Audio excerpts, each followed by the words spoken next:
when I first started volunteering for them, I thought everyone in the charity sector volunteered. And if anyone got paid. The only reason why I found out is because a couple of years into volunteering, I was thinking about it. I was like, you know what? I'm putting a lot of hours into this thing. I don't know if I can keep doing this because obviously I wasn't making enough money in my job. So anyway, I started looking for jobs, like just extra jobs to do. And I found there's a job on Alzheimer Society website, but it wasn't my calling. It was more a gateway for me to get to what I'm doing now. And I think that's what happens, isn't it? Disappointment can lead to success. I always try to turn a negative into a positive. And I always try and look at the cup as half full instead of half empty. That's my mindset. So I just looked at it as, all right, cool, they can't carry on. I'm going to do something bigger then.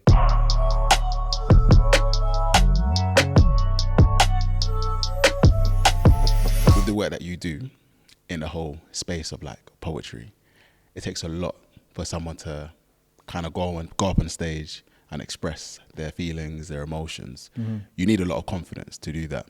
Mm. So from your perspective, when it comes to confidence, both where it's from a personal perspective and also a professional perspective, what does confidence mean to you? Boy, confidence is so important professionally and like I said, personally as well. I think to me, like I said, confidence is going on a stage and like expressing yourself about something you've gone through or you're going through. But also confidence is just showing up and being your authentic self. Do you know what I'm saying? Like in any space. Do you know what I mean? Like there's been a lot of talk about code switching and all that recently in my circles. I don't really believe that you need to code switch. Really? Do you know what I'm saying? Nah. I think there's a difference between code switching and adapting. Okay, go on. So I can adapt to a scenario. So for example, if I'm in a meeting, you know, with a foundation that's going to fund Poetic Unity, for example, I'm going to talk maybe a little bit differently than if me and you are in Nando's. You know what I'm saying? You get me? But I'm still going to be a version of myself where I think that with code switching, you're not really being yourself. You're trying to be something to play up to an organization or a person or whatever. Whereas to me, there's more layers. There's so many layers to me as a person, and not just me, but I think everyone's got different layers, but some people just haven't found those layers yet. So, you know, some people might still call it code switching, but for me, I'm just adapting to a scenario where, because I don't change how I talk. Like I still talk like this, but I might not swear, for example. That might be something, cause I don't like swearing anyway, but I'll be more mindful of kind of how I'm talking and what I'm saying. You know what the word is? I'll be more intentional about the conversation. So when I go into a meeting with a partner or like a foundation or whatever, I'm going there with intention. If me and you are meeting in Nando's, it's just a brethren thing. It's not a Nando's. It's not a intentional thing really. It's just whatever happens, you get me? Yeah. So the conversation can go anywhere. Whereas when I go in that meeting with, you know, the business people or partners or whatever, I'm going there with intention and knowing these ain't my friends. You know what I'm saying? Like it's a different relationship. So I guess with every relationship, you need to have a different version of yourself. Have you always been that way in a sense of confident in your own self, your own ability with all the different layers? Or is that something that you kind of just grown over time with? You know, it's weird. I think I've always had it innately in me. I guess I could give thanks to my parents because they've always said be yourself. They haven't tried to mute me or anything like that. You know what I mean? Like whereas I think some people haven't had that luxury. You get me? I think I've just grown into that. Do you know what I'm saying? I've always been like a leader in my circles. You know what I'm saying? Like, and people think like a leader means you run an organization, you make bare money. That's not necessarily what a leader is. Do you know what I'm saying? You could be a leader in your friendship group. Do you get what I'm saying? I'm the top boy. I'm always the guy that's like thinking of places to go. I'm the one who organizes everyone. Do you know what I'm saying? That was from young. Do you know what I'm saying? From when I was like 10, 11. And that's not because I necessarily wanted to do it. It's just in me. Do you get me? Like, so I had that already in me to like actually lead and have the confidence to lead. Because to be a leader, you have to have confidence. You know what I'm saying? So would you say that with the confidence, it's been innately, right? But has there been any situations where you've kind of hit a stumbling block or something's kind of affected your confidence? If so, how did you overcome that? Yeah, I think like, as much as it's been innately, there's definitely things that like make me more confident. So, you know, if you go to the barbers, you get that fresh trim. You know what I'm saying? Like, I'll tell you, if they could bottle that feeling. 100%. Like, listen, every time, that's the number one feeling, yeah? I always feel like, you know, 10 times more confident when I've come out of the barbers. And I guess for me, like, I wouldn't say there's been a time where I haven't felt confident overall, but there's definitely been stumbling blocks in terms of like, me growing Poetic Unity, for example, where I felt like, is this even going to work? Do you know what I'm saying? Is this something that the community definitely needs? Do you know what I'm saying? Because I always said when I started it, it has to be something that the community needs. I'm not going to just do it just for the sake of it. You get me? So I guess there was, because I've never been a businessman before I started Poetic Unity. So I had lack of confidence in that. Do you know what I'm saying? Like, but instead of like going into a shell, I then reached out to people that knew more than me. That was my mindset. Do you know what I'm saying? I was like, all right, cool. I don't know all the right answers for this, but I know there's a lot of people in my networks. So how can I meet the right people and speak to the right people to make sure that, you know what I'm saying, that we can actually achieve the things we want to achieve? And I guess what happened is when I started meeting those people and learning from them, my confidence grew, you get me, in the business sector. Do you know what I'm saying? Because I always tell people with Poetic Unity, I just tried a thing. That's what it was. Yeah, it's interesting because when you see yourself as a leader, most people come to you when they want help. Yeah, 100. Right? And so you kind of have to humble yourself in order to like say, I don't know anything about this. Boom, can you help me on this situation? Did you have any difficulty in terms of like becoming like humbling yourself in that regard when you were asking for help? You know what, I didn't, because I think, and I guess I've learned this is a good trait to have as a leader as well, is that you just don't know everything. Do you know what I'm saying? Like, I guess when I was younger, like as a child or a teenager or whatever, it would have been harder to do that. Do you know what I'm saying? Like, because like you said, man was the top boy, you know what I'm saying? Nah, joking, but nah. But I guess as I got older and obviously more mature and whatnot, I just realized that actually like, I need help. And obviously Poetic Unity is all about community. It's all about bringing people together. So how can I then be like, oh, I'm going to do this on my own? Do you get me? Like it takes a village, as they say, to raise a child, and Poetic Unity is a child. Do you get me? So that's my thing. I've always learned into people that know more than me. I'm not afraid to like learn something new. Do you know what I'm saying? Like, I find it quite exciting to learn new things. And like, yeah, I've just had great people around me, thankfully. Do you know what I'm saying? Awesome. I met the right people. Talk to me a bit more about Poetic Unity. So obviously it's a youth organization that empowers you through creativity and through poetry. Yeah. Now, have you always been a poet, or have you been a rapper first? I was a grime artist first. Okay. Yeah. So before I even started rapping, yeah. So I've had an interesting time like in the creative world. Do you know what I'm saying? I used to DJ when I was 16. Nice. Yeah. On vinyl as well. None of this. Swear. Yeah. None of the CDJ or you know what I mean. All these. I can obviously mix on those as well, but yeah, vinyl 1210s, Technique 1210s had those. I used to DJ at quite a lot of clubs. And then I went on radio. I don't know if you remember, On Top FM. Yeah. It's South London pirate radio station. Went on there when I was like 16, 17 with a crew. All jokes aside. Yeah. That was our crew. What? That's the name? Yeah. All jokes, AJA. Yeah. All jokes aside and we don't play. That's what we used to say. You know what I'm saying?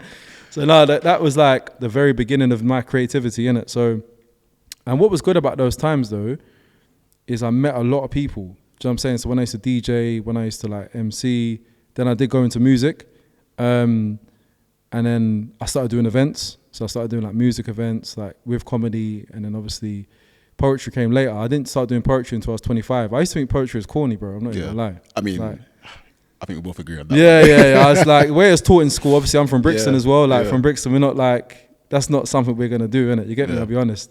But it's the way it was taught in school. That was the main thing that kind of, I thought it was just Shakespeare, you know what I'm saying? And like, I didn't have anyone to look up to who was a poet. I mean, you could say some rappers are poets, but really and truly they're called rappers, even though they are like Tupac and whatnot are poets too. But so I think like, I wasn't interested in poetry at all, bro. And I used to think, what is this rubbish? Do you know what I mean? Like I used to think like, you know who changed the game for me though? Who? George the Poet. Yeah, he's excellent. Yeah. Like he like came out as like, I'm a poet. Because he was a rapper first as well. Yeah. So he was like, no, I'm a poet now. And like, I was like, what is this? This sounds fresh, you get me? And it was obviously spoken word. That's what we call it now. So it's more performance-based poetry. And I guess when I saw that, I was like, yeah, this is kind of like, he was one of the reasons why I thought poetry could be for me. Yeah. But one of the main reasons why it was because I actually wrote a piece called Digital Slaves. I didn't even know it was a spoken word piece until I performed it. So I performed it at an open mic. And then some guy come up to me and he was like, you're a sick poet, you know? And I kind of took that as a diss, you know what I'm saying? Because I don't like poetry, you know what I'm saying? I'm like, what are you talking to? I'm not a poet, I'm a lyricist. That's what I used to say, I'm a lyricist.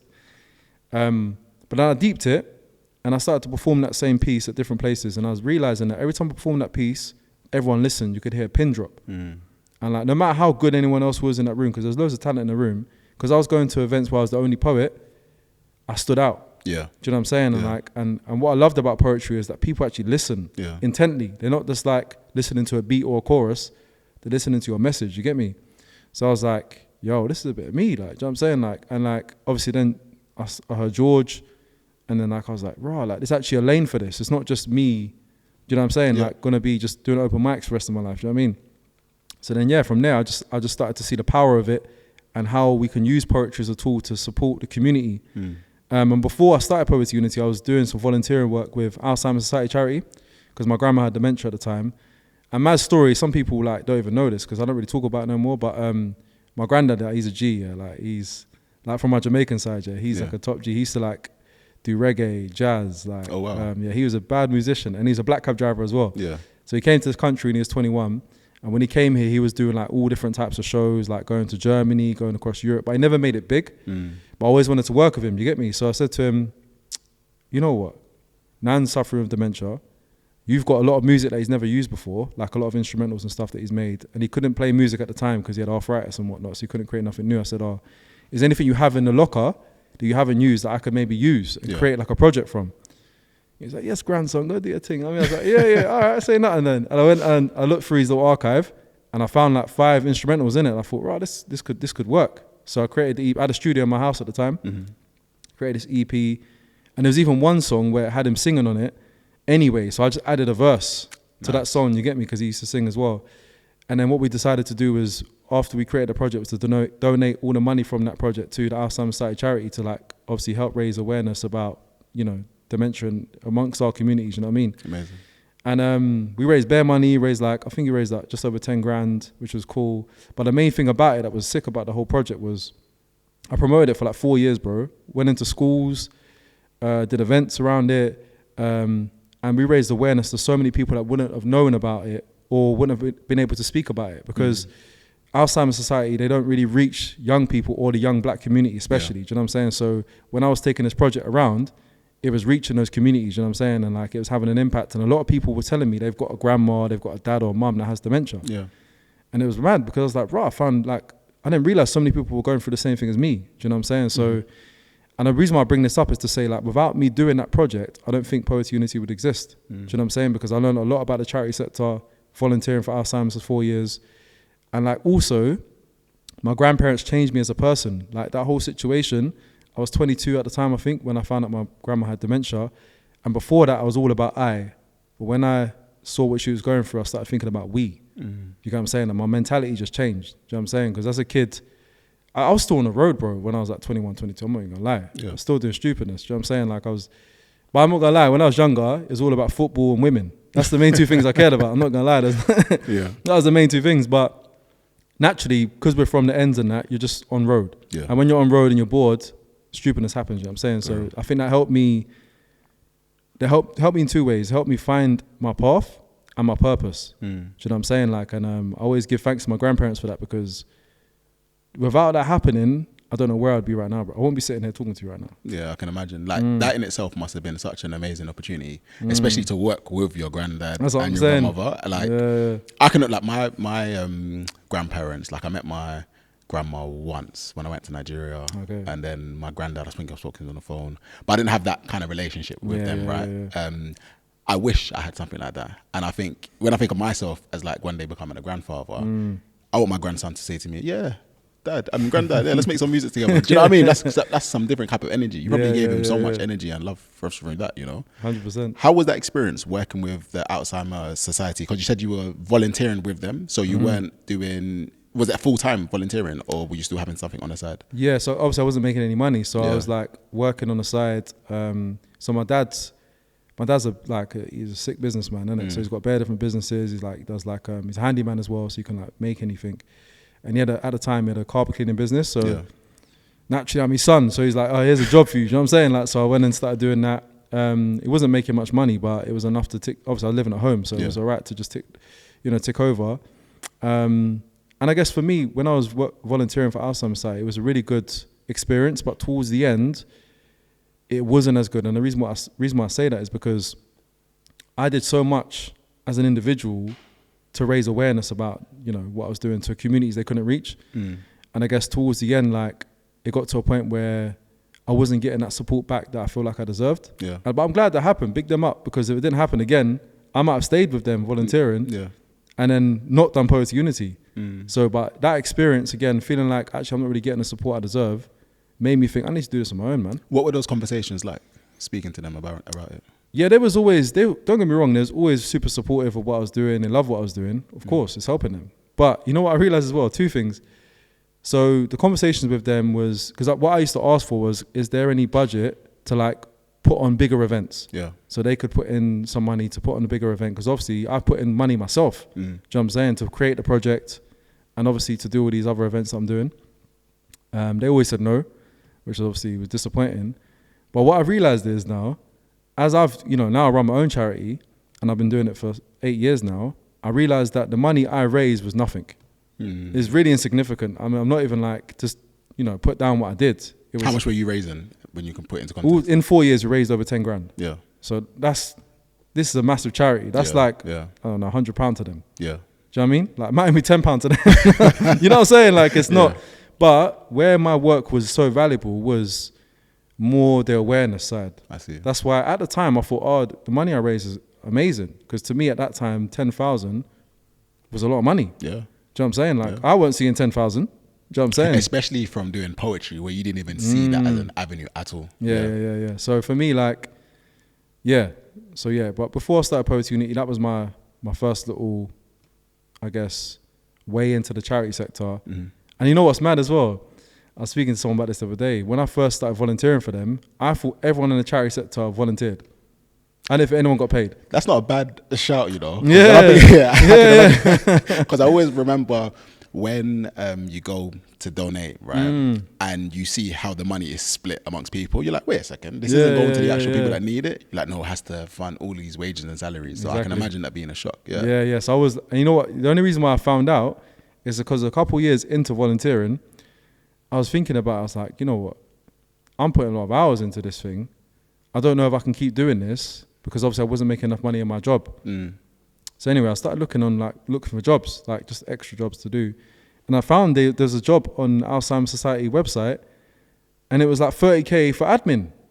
And I was like, raw, they're paying like that, yeah? You know what I'm saying? I was proper shocked. I'm not gonna lie, I was so shocked. And I was like, that's when I really started to understand, and I started doing more research into the charity sector and being like, oh.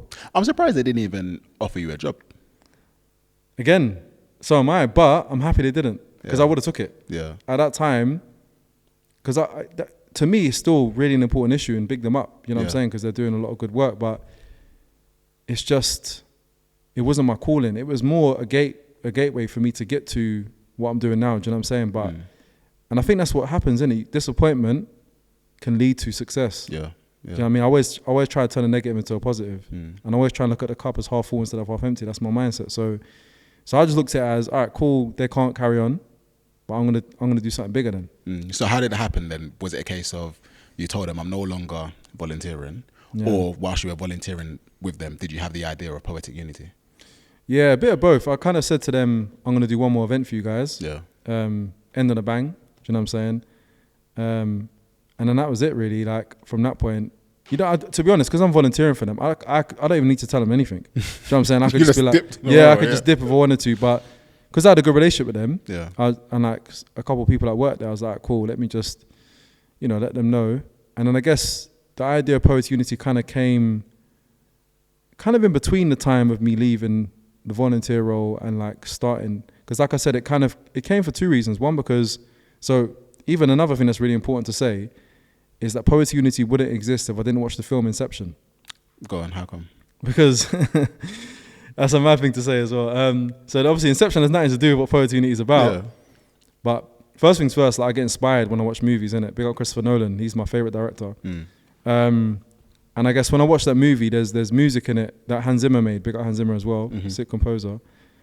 It's called Time, and it's towards the end of the film. I don't know if you remember the bit where they're on the plane and they've like succeeded, and it just starts playing. And then from hearing that's when I created Digital Slaves. So listening to that music, I created the piece Digital Slaves, which was actually my first ever poem I wrote, which was the poem I performed where the guy came up to me and said, "You're a sick poet." Yeah. Do you see what I'm saying? And then from that point, I started to believe that poetry could be my thing. So it all came from me watching the movie, like that idea. Like, That's literally. amazing. That's amazing. Yeah. So then with Poetic Unity, because how is it building a charity company? Because I know it's not easy. Like there's a lot of grant funding applications, and I imagine because of the work you've been doing in terms of fundraising for Alzheimer's, did you think about just doing shows, for example, to make money? Yeah. Or like, how did you think about turning it into a model to say that, okay, I can actually do this full time? Yeah, that's a good point. I think like I did use the model I used with Alzheimer's Society Charity at first. So what we did at first was run events, fundraising events for Poetic Unity. The first ever thing we did though, we got a little bit of funding to do a workshop. So we had 15 young people in a workshop over, I think it was 6 weeks. And at the end of the 6 weeks, they would perform their poems that they created on the workshop. Bearing in mind, I'd never run a workshop before in my life before that day. Yeah. And then but that's one thing about me. I can just do something. If I put my mind to it, I didn't even research it, nothing. I said, I've got a good energy. I know how to like speak to people. And let me just say this quickly as well. It's kind of going off a little bit, but I used to work in retail and at Co-op. Yeah. And I was doing that while I was doing Alzheimer's Society work as well. And I say that to say it's a big part of my life. I realize it now that I learned a lot about speaking to people and building up my people skills when working at that job. Yeah. Do you know what I'm saying? Because I spoke to everyone. Yeah. Don't matter if you was from my community or not, if you was old, young, whatever, I was speaking to you. And I was brethren with everyone. I totally agree because I've done a waiter job. I've also worked like kind of security at the Euston train station. Okay. And I remember the key skill was literally, like you said, being able to talk to anybody. Facts. And some people, they don't even look at you twice. No. Right? And I always wonder, what's wrong with them? You know, you might be having a bad day, but at the same time, I'm a human being, you're a human being. Like, let's treat everyone with respect. Yeah. I'd always say that if it was up to me, I'd say that everyone should do some type of service job. I agree. Like, especially between those ages of 16 to 18. Yeah, when you're young. When you're young, Yeah, because you really get those skills of how you can interact with people, talk to people, deal with pressure, right? And a lot of people later on in life, they don't know how to do it. And a lot of, obviously now for Gen Z, it's difficult because obviously they've grown up with computers, they've grown up with phones and whatnot, whereas obviously, how old are you now? 33. Yeah, so you're kind of like, we're in the same age bracket. So like, we kind of like had a bit of time where there wasn't a phone. I was on the street for a certain part of my life. So, but I guess for me, like going back to your question about, you know, running a charity and starting it, for me, it was about being sustainable without relying on grants at first. I see. That was the first, my mindset. I was like, we're not known. Who knows us? Why is anyone going to give us money? Do you know what I'm saying? What impact have we had in the community? We haven't done anything yet. So I was like, I'm going to put in my own money, whatever little money I had at the time, and like make this run myself and just do my own thing, like, and then build up our reputation, and then go from there. And what happened was, we did that first workshop that went really well, and obviously the young people on that workshop, there's 15 of them. They then started coming to everything we was doing. So we started doing a weekly event called the Poets Corner, which still runs now. Then we started doing big events where it's fundraising. So what we used to do, because my brethren's a comedian, big up Junior Booker, he's my guy, and like he knew all the comedians in the black comedy circuit. Yeah. So like we was like, you know what, let's do an event together, because he used to do events with me with the Alzheimer's stuff as well. He was like, let's do events together, and we'll raise money for Poetic Unity that way. Do you know what I'm saying? And one thing about me, I'll say as well, just to be clear, anytime we did an event where it was a featured event, everyone got paid. Yeah. That was really important to me from the beginning, because one thing I noticed about the poetry scene is that people weren't getting paid. I'm like, bruv, I've got a career to make here, you know what I'm saying? I'm not here to just come here and just yeah, exactly. And there's mad talent in the room.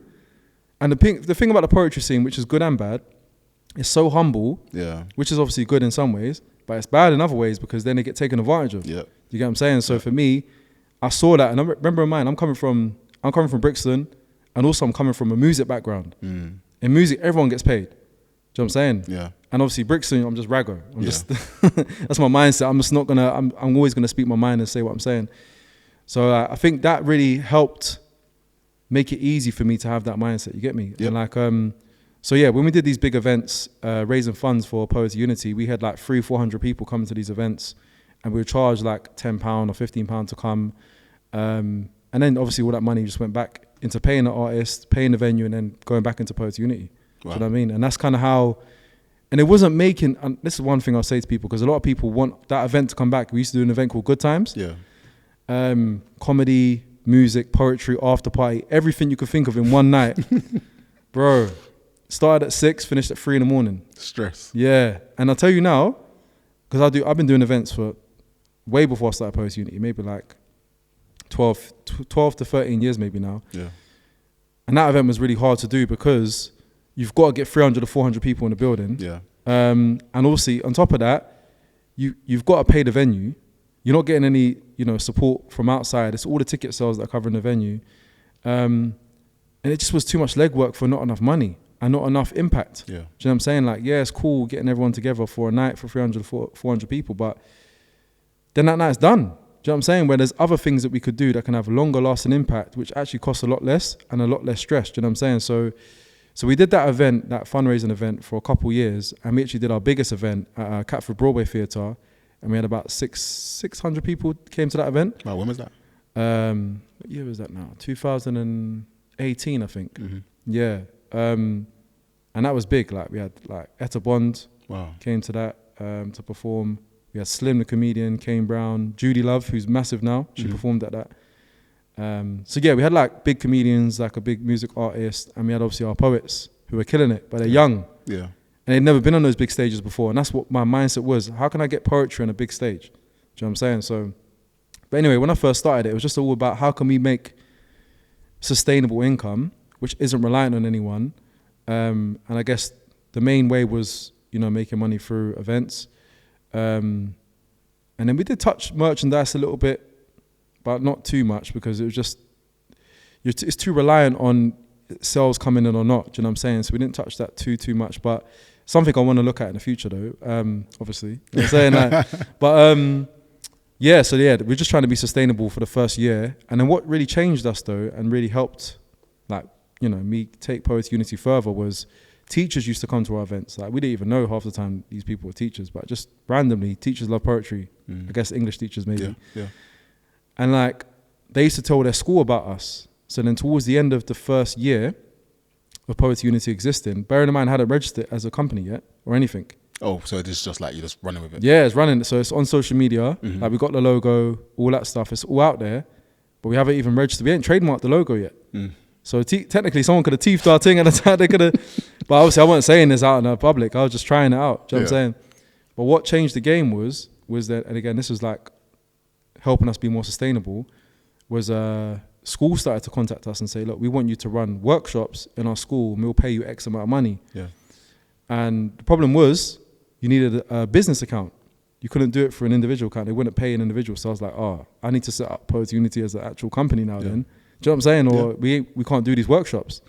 So then from that point, I was like, you know what? It's clearly there's a need for this. The events we were doing were always packed.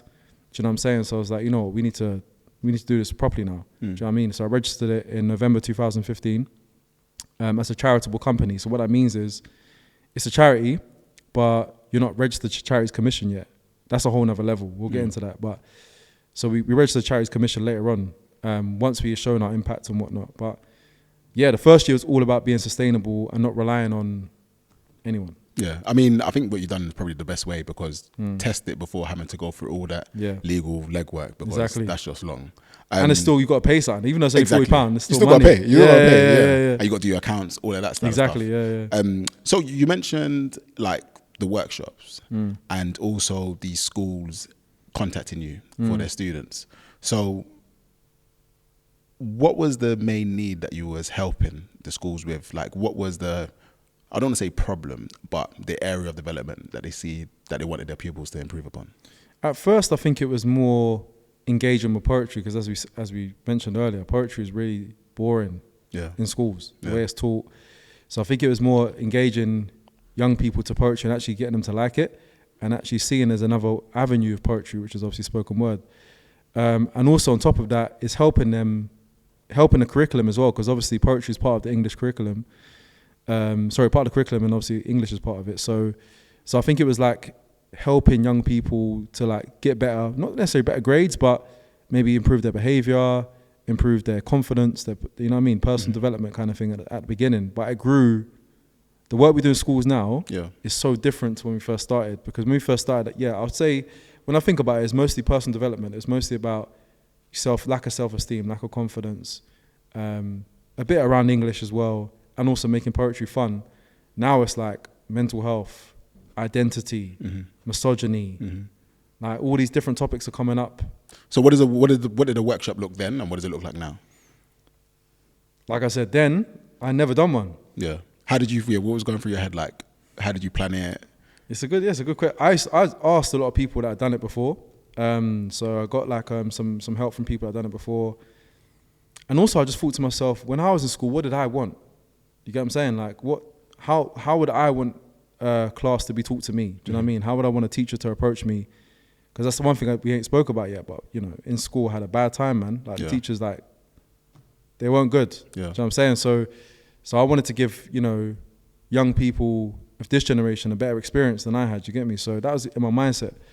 And also, like, one thing I've realized is really important about workshops is the first like 15 minutes or so. If you can like get them in a game that they love, get them to like you, bro. Yeah. That's the most important thing, you know? Yeah. I see people coming with these like big plans, like they're gonna do X, Y, and Z in the workshop.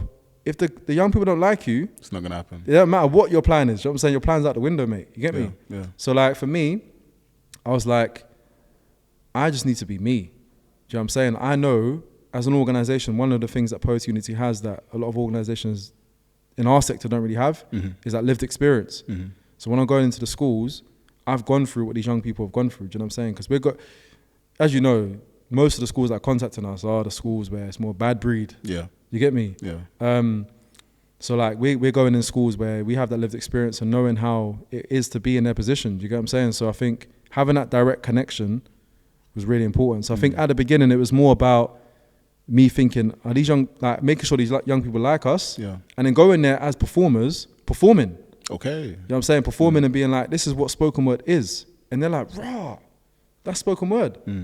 Another thing I used to like always do, I still do it now sometimes, is I always ask young people like, do you know what rap stands for? Yeah. Do you? No. Oof. I feel like I know this, but I'm going to say no. Rhythm and poetry. Rhythm and poetry. Oh, okay, yeah. You get what I'm saying? So when you like, it kind of breaks down a little bit of a barrier when you actually can connect poetry to rap. Like literally. There wouldn't be rappers are poets. Yeah. You get what I'm saying? Like it's just how it's delivered is obviously different. So I think that helped us as well in breaking down that boundary of like people thinking, oh no, poetry's corny. But when they see us perform, people that look like them and also people that have gone through similar things to them, and also we're like just good performers, they're like, rah, okay, cool, this is something I can get down with. And then from that point, you then start doing your own research. So obviously as the programs grew, we got into more schools, obviously I started to like do a bit more research into the work that we're doing. And also because we started going into mental health, which is the main thing we do in workshops now, I had to know what I was talking about. And I understood over a period of time that poetry is an amazing outlet for mental health. Like, do you know what I mean? So I think it was at the beginning, it was more just thinking about the likability, making poetry cool. I think now it's like we're much more intentional with our work. Like we've got programs set out. We know what we're doing when we go there. And also we know that when we do a program or a workshop, a lot of the time just goes, bro. Yeah. Do you know what I'm saying? Like, so you might have a plan, but the plans change. Yeah. That's one thing. Go with the flow. Go with the flow. Because you might, for example, a lot of our workshops have discussion-based parts in it. So like if we're doing a discussion, we're not going to cut a group of young people from talking if they need to. You know what I'm saying? Yeah. Just because they've gone over time a little bit. So even the other day we did a workshop at school and boy, the discussion was mad deep. And it was like, it was meant to be like 10 minutes. They ended up talking for half an hour. Oh, wow. And me and my facilitator was looking at each other like, we can't stop this. This is like, they're actually expressing themselves. And the teacher was saying, because the teacher was in the room with us, she said she's never heard them talk like that. Do you know what I'm saying? So what seems to be the secret sauce of like allowing people to connect their emotions, their mind with how they're feeling and to verbalize it? What do you think that is? I think poetry, bro. I think like people don't underestimate the power of poetry. And this is why I say like Poetic Unity is so much bigger than poetry, but we can't exist without poetry. Do you know what I'm saying?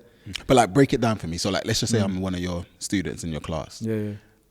What would you get me doing? Like, is it a case of, because when I think of poetry, all I think is like stanza and stuff like this, right? or I can't remember the name, like Cabo. I can't remember the name of the poetry now. But yeah, like what would I do? I'll give you insight. I'm not gonna give you too much, but because I know some people are watching, try and take our things. You know what I mean? But no, one thing I'll say that we do that's really important is that we don't make it about the technical side of poetry. Okay. So we don't say you have to write poetry like this.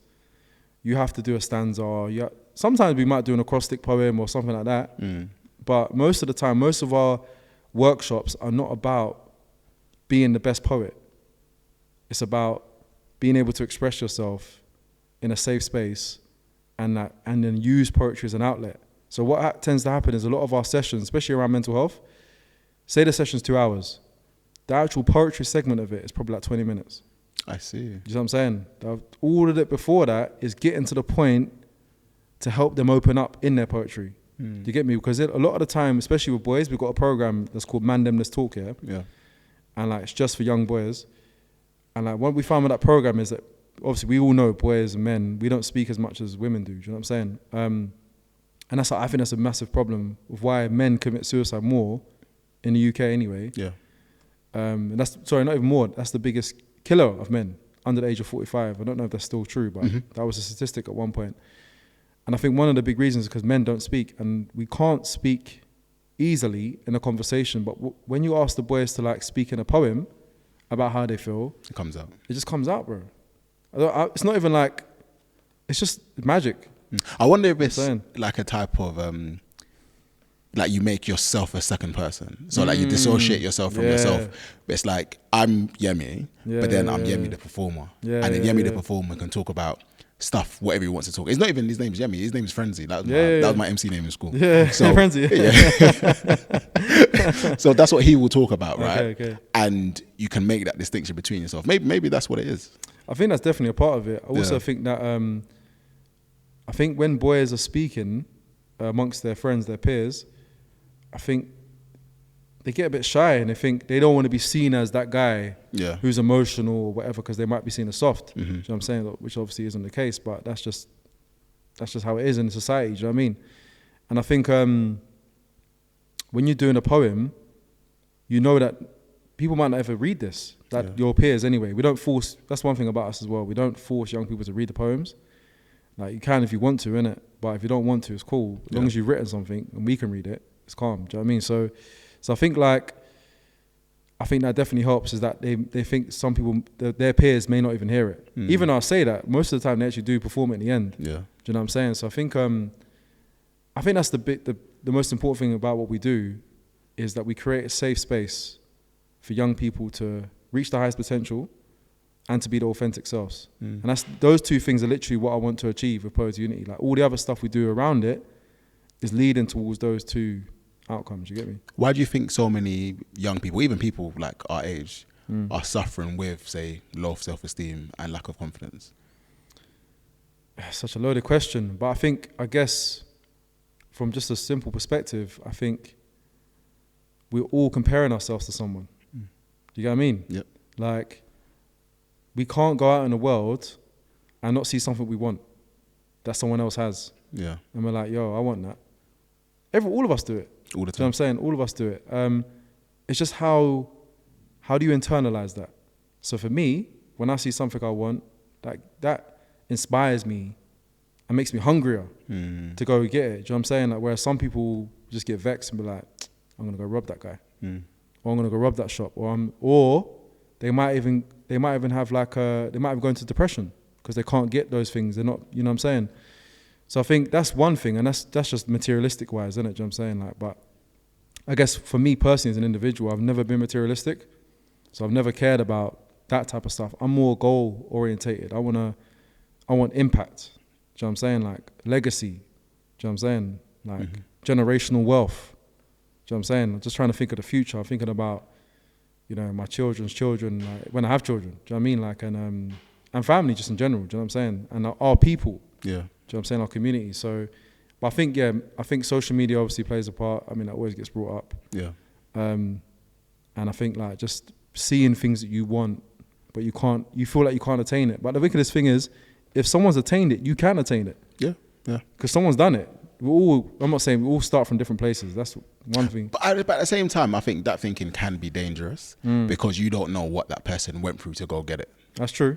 And it can go both ways, where that person might have robbed someone to get it, or they might have put themselves through so much pain and suffering. So maybe it's like, someone's got something, I want it, but I'm not going to envy them for having it. Yeah, where some people might envy them for having it. Yeah. Like I said, for me, like, when I see someone get something, I'm applauding it. Yeah. Do you know what I'm saying? Like, I'm like, yo, that's inspiring. Do you know what I'm saying? That's my mindset. I'm like, that's inspiring. Like, it just makes me want to work harder. I'm not gonna lie. Facts. Do you know what I mean? Like, I'm just like, and I look at people. So like, there's a few people I look at, because I'm not really a celebrity follower, you know, like that. I'm not really, I ain't no beehive guy or nothing like that. Do you know what I'm saying? To go, you know what I mean? Those type of big celebrity fans. But there's a couple people out there, like the Cristiano Ronaldos, the Denzel Washingtons, like, who are just, the reason why I bring up those two is because I think they consistently excellent. Yeah. Do you know what I'm saying? Like, and that's what I want to be. Excellent, consistently. And particularly with Denzel Washington, he comes across like a man of integrity. Yeah.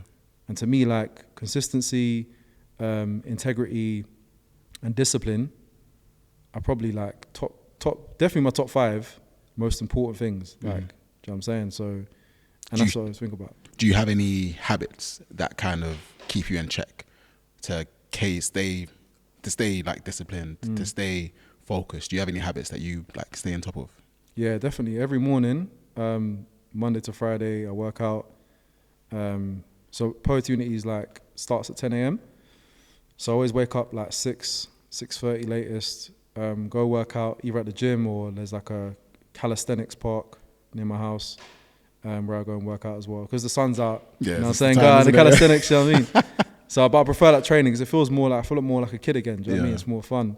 So yeah, definitely every morning I train, and also when I come back from training, so I do intermittent fasting as well. So my first meal of the day is usually 9:30, 10, just before I start work. And then I eat twice. I'll have my lunch at 1 o'clock, and then have dinner at 1 or 12, and then have dinner at 5 or 6. And I won't eat again. Even if you're at an event? Never, nah. Wow. Just water. Okay. And I don't snack. So I do my intermittent fasting, I do my training, and I do like little hacks. So like in the morning, I have my hot lemon water before I eat. That's really good for your digestive system. It's really good for like, just your stomach in general. Do you know what I'm saying? Like, and obviously vitamin C, do you know what I mean? Goes without saying. What I used to do quite a lot as well, I haven't done it recently, but I need to get back to it, is I'll get like, cut a clove of ginger and just swallow that. Yeah. It's good, yeah? Yeah, don't taste good, but the health benefits, it's like, it's crazy. Garlic, so not ginger, sorry, garlic. Oh no, it's garlic, garlic. My dad likes to put garlic in everything. It's so good for you. I know, but it's just nasty, Yeah, because I can't be having it in a watermelon drink, for example. No. What I do is I cut up the clove, like one clove, and I just like shot it with water, and that's it. Your breath is going to be kicking though. No. Oh, I pattern that. That's how I do it before I go out. That's it. Then I brush my teeth again. Yeah. But no, I patterned it so it doesn't really have a problem. But another thing I do as well actually is I have black seed oil, usually in the morning. That's worse breath. Yeah. I'm not gonna lie, it's worse than garlic. That one's hard to get rid of. Yeah. And the taste is nasty, I'm not gonna lie. But anyway, yeah, so garlic, black seed oil, and also what I do now as well, I have like a drink of beetroot juice. That's really good for your liver and other things as well. So for me, I always tell people, like, you know, it's important to keep on top of your health, because if you're not healthy, doesn't matter how good you're doing in your career or, you know. Health as well. Health as well. Have you always been like that regimented, or did something kind of occur which made you take more attention with your health? The pandemic, man. Yeah. Yeah, the pandemic. I got fat. I got super fat, man. Yeah. You saw me. Yeah, but that's the first time I met you. Yeah, I get you still. So you know what I mean? Yeah, you probably thought it was normal. Yeah. Because I didn't think you were fat. I just thought you were just like me, like hench. Yeah, no, I wasn't. No, obviously I had muscle. I was going gym. I was working out. But you know those like world's strongest men? They got big bellies, and I didn't want to be like that. Do you know what I'm saying? But at the time, I thought I just want to be hench. You know what I'm saying? Like you're saying. But I realized I got to about 16.5 stone, which is like 105 kg. And I was like, this ain't healthy, bro. Like, that's like my goal weight sometimes. Is it? Mate, I'm like 108. My goal weight is like 100 or 98. I ain't been there for years. But you know what though? Go on. This is where I go with the weight. This is what's important to say. Because obviously, man like AJ, I don't know how much he weighs, but he's like probably like 18, 17 stone, but he's in shape. Yeah. I was like 16.5 stone, but fat. I had muscle, but my belly was fat. Do you know what I'm saying? So the weight doesn't matter if you're in shape, if you get what I'm saying. So if you're, 105 could be good. Well, my 105 wasn't good. You know what I'm saying? So like, and I think the pandemic because I was home so much, I wasn't moving. Like my brother had a gym in his garage we used to go to, but even that, I was eating more. So I found like, this isn't how I want to live. And also I found like I'm not really as productive like this. Yeah. Do you know what I'm saying? Like I was eating late, and because I was eating so late, I would like get to a point where I couldn't sleep properly because I'd have stomach problems during the night, trap wind, all that kind of stuff. So I just started jogging, bro. Said to my boy, I said, look, man, I need to do some weight. It's my boy that said it. We was at gym one day, big up Sean, yeah. He's a good friend. You know what I'm saying? He was like, yo, bro, you're looking kind of fat. Like usually when you're in the gym, someone says you're looking big. Yeah. I think he said big first. I was thinking, yeah, man's wham, yeah. And they said, no, not that type of big. And I was like, yo, like when he said that, I needed that. Yeah. And I'll tell everyone this now. I know it might sound harsh, but I think we should always be honest with our friends and our people. If someone's moving mad or someone's doing something that's not right, we should say, yo, they might not like it. They might not even take it on, but at least you can say you've said and you've noticed it. So he said that. Game changer for me. I was like, nah, this can't be me, bro. So I started jogging. First, I was struggling to do like 2-3K. Then I got to a point where I was doing like 14, 15K. Jeez. Do you know what I'm saying? Like I was just on it. Yeah. And that's the type of person I am. When I get on something, that's me. That's so hard. And also big up my wife as well, because she's the one who changed the game for me as well. Because I remember when I was younger, she said to me, I used to always say I can't get a six-pack. And she was like, nah, like, you can. So on your IG where your six-pack is showing. Yeah, that's for her. That's for her, man. You know what I'm saying? Because I always tell people, nothing could be done on your own. We all need something. And that she planted a seed.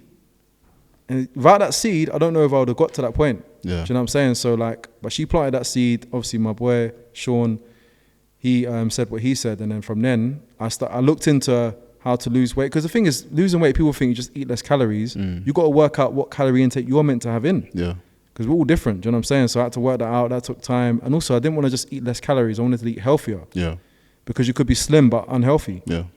So yeah, it took me, to get a six-pack, it took me like 18 months. It took a lot. And obviously, I was getting married. So I was working towards that too. Added motivation. Yeah. I was like, yo, those wedding pictures, as you know, are going to last forever. So I was like, yo, this ain't going to be me, some big belly. You know what I mean? I want to look fresh. You get me? So when we show our kids and whatnot in the future, we're like, yo, your dad look good. And the thing about me is, I say this to say, my mentality is I want to look like this until I die, bro. You know what I'm saying? Like, I've seen like 78-year-olds in the park doing calisthenics and they're ripped to shreds. Yeah. Do you know what I'm saying? Like, if you eat right, I'm not saying you're always going to have a six-pack, but you can be in good shape till you're way older if you've got discipline, consistency, and you eat right. Yeah, no, I love that. I love that. Yeah. So I feel like there's a constant theme with you in terms of like you seem very, very determined. Yeah, in the sense of like when you see something, you're gonna go after it. Yeah. What tips would you offer someone if they're kind of struggling to stay on track in the sense of they see something, they want to get it, but they feel it's too far away, like they feel disheartened? Yeah, I would say start off slow, man. Like, one thing I used to do, one guy told me this when I was young. He said to me, get a diary and then write 5 things a day you want to tick off. It could be something as simple as washing your clothes. Do you know what I'm saying? Like, but just give yourself 5 things to do every day. And when you've like ticked off those 5 things, you feel good. You're like, rah. And then those lists start to grow and you start to do bigger things. And what I used to do when I started Poetic Unity is I would, every day, I would do something, even if it's as small as sending a tweet, which would like go towards reaching the goals for Poetic Unity. And that's what I would say. Say, for example, someone's starting a business, you got to think about that business every day. I was thinking about that in my sleep, bro. I was having dreams about Poetic Unity. You know what I'm saying? Like, you get me? And I was working 2 jobs on the side when I first started it, as I was saying. And when I did that, I was still thinking I remember I was writing poetry at work sometimes, bro. Do you know what I'm saying? I was thinking of ideas for events and stuff like that at work. So like, I think for me, you've got to, especially if you're trying to start a business particularly, you've got to be like, you've got to live and breathe it. You've got to believe in it to the point where if someone says, nah, I'm not feeling it, it just doesn't even matter, bro. Like when I started Poetic Unity and I tested it, I was like, it doesn't matter what anyone says. Like, it's just, so I would say the main thing is just to think about what you want to achieve. Have some like mad goals that you think are unachievable, but like, you know, you just want to throw them out there, and then just work slowly towards them. Do you know what I'm saying? So it could be, like I said, like one of the things I would say was small for us, but was important, was like creating a logo. Yeah.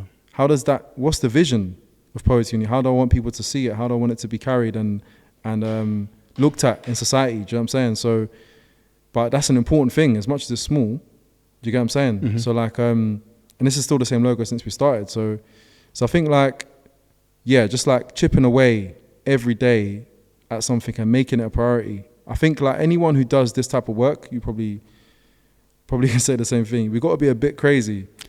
Do you know what I'm saying? To do it. Do you know what I'm saying? Like you can't be like completely sane. I'm not gonna lie, you just can't. Like, and for me, this is my purpose, and like this is what I'm saying as well. Like one of the things I was really lucky to find out was my purpose. Like I said, my grandparents, give thanks to them. They helped me find my purpose without even knowing it. Do you know what I'm saying? Like, and for me, it's to bring light into this dark world, and Poets Unity is my vehicle at the moment for that. Yeah. Do you get what I'm saying? So like, from that, when I knew my purpose, I was just gone. I was like, yo, this is me. Obviously, the Alzheimer Society thing was the first thing I did with it. Mm-hmm. Then it's Poets Unity, and then now I'm just like 8 years on with Poets Unity. Here we are, innit? Have you ever had doubts about your purpose? Never.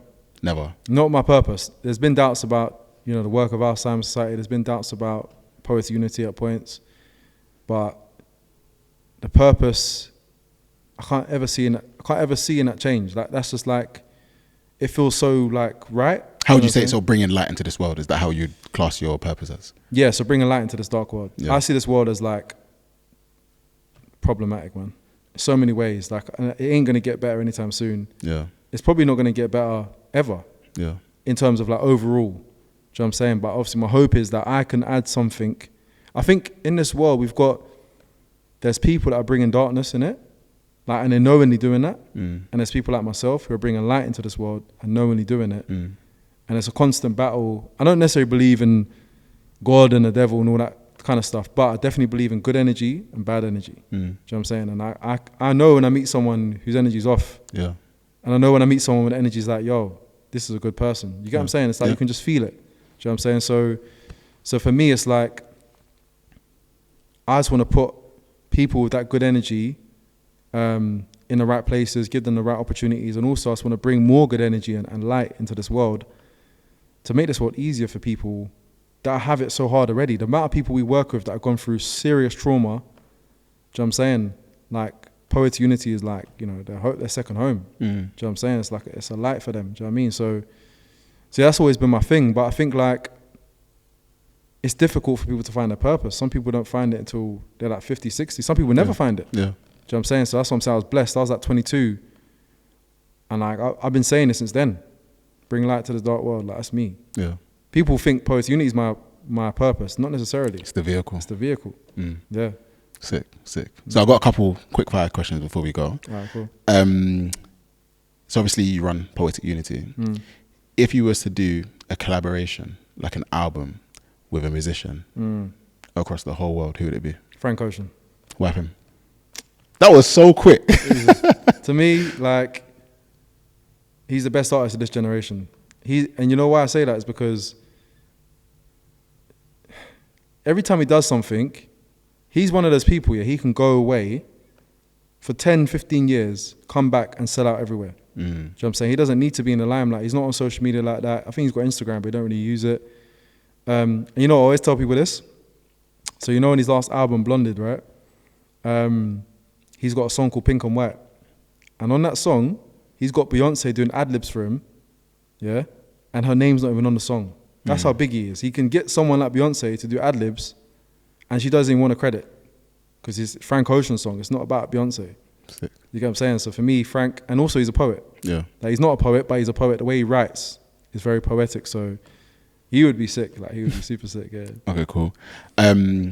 Best purchase you've made that's like made your life easier for less than £100 most recently? Ooh. You know what? I'll say these trainers, bro. Yeah. I'm wearing Puma trainers. I don't really like bigging up brands, but I was saying this to you earlier. These trainers are so comfy. They're like slippers. And they're only like £40. That's calm. Yeah. They look comfy. They're mad comfy. They're like wearing sliders on the road, but they're covering my feet. So, you know what I'm saying? But people, like I said to you earlier, I'm not a materialistic person. So I don't need to have the latest trainers or whatnot. I want comfort. Yeah. I'm 35, bro. Like, I'm gonna... Looking like you're 26 still. Yeah, I'll take it. You know what I'm saying? The other day I was doing a school workshop, yeah? And I told them my age. I can't remember why, but it just came up. And I was like, what? And there's like, one of them was like, you look 21. I was like, you're my G. Just one of them. I was like, yeah, I love, like, listen. Yeah. Children and teenagers, yeah, they can make you feel like this, you know? Honestly. You know what I'm saying? Honestly. Like, take you up there. And then last question. What's the one piece of advice that you wish that you never listened to? Ooh. Sky's the limit. Okay. It's not the limit. There's no limit. I honestly believe there's no limit. It's just up to you. We'll all create, I always tell people this as well. Poetic Unity, I'm in my own world. Do you know, there's all these problems going on in this country, whether it's politics or whether it's cost of living and mental health. Obviously, we tackle all these problems within Poetic Unity, but when we're in that community, the Poetic Unity community and in our spaces, it's like the whole world's kind of quiet. It's like it's shut off. Yeah. It's like in this space, it's a sanctuary. Do you know what I'm saying? Like, we've created a sanctuary, bro. I'm saying, where people feel like they can actually be themselves and actually like connect with new people that they may never have met before. You get what I'm saying? So, and that's within the constraints of this country. Yeah. And there's a lot of constraints, bro. Like honestly. Money, do you know what I'm saying? Politics, issues, racial injustice, like how many problems we're going through, but that place is safe. Like, it's like, yo, come here, you know you're good. Outside, forget that. Sick. So where can people find you, Poetic Unity? Like, let's give me some details. So you can go to Poetic Unity's website, it's poeticunity.org.uk, or our Instagram and TikTok is @Poetic Unity. Our Twitter is poetic_unity. I don't know if people still use Facebook, but we're on there still for the older generation. Big up the mums and dads and uncles and all that. Poetic Unity Project on Facebook, and myself is @Ragz-CV on everything basically. So yeah. Awesome. Thank you, Ryan. It's been a pleasure. Nice one, man.